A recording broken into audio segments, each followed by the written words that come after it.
আপনার নামটা কি ভাইয়া? মোহাম্মদ আমজাদ। মোহাম্মদ আমজাদ। জি। কোথায় হয়েছিল আপনার? ঢাকার যাত্রাবাড়িতে। যাত্রাবাড়ি। জি। এখানে বাড়ি কোথায় আপনাদের?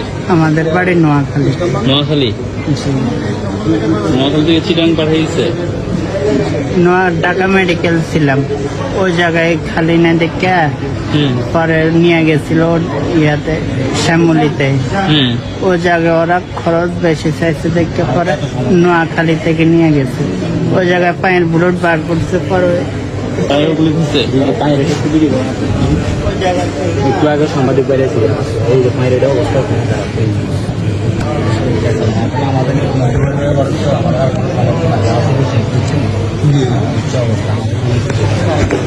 আমার বাড়ি নিয়ে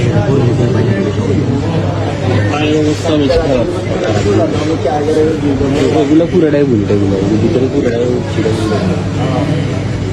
আলহামদুলিল্লাহ আমরা তারপর আজকে কিসেন অ্যালামনাই থেকে 5,000 টাকা দিলাম। আমরা ইনশাল্লাহ চেষ্টা করবো আরো কিছু করার জন্য।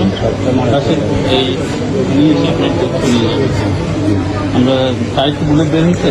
জি, পায়ের গুলো এখন ওনার কন্ডিশন কি লাগতেছে? কন্ডিশন মনে হচ্ছে চোখের একবার অবস্থা খুবই খারাপ, চোখে দেখতে পাচ্ছে না, এগুলো সমস্যা। পায়ের তো অবস্থা আপনারা দেখতে পাচ্ছেন। আমরা আসলে মধ্যপরিবারের সন্তান, আমাদের অত সমর্থনে যা সমর্থ ছিল সবাই থেকে টাকা পয়সা আনেছেন, এখন কোনো আর কোনো সমর্থন আপনারা যদি বেশি সাহায্য করতে পারেন।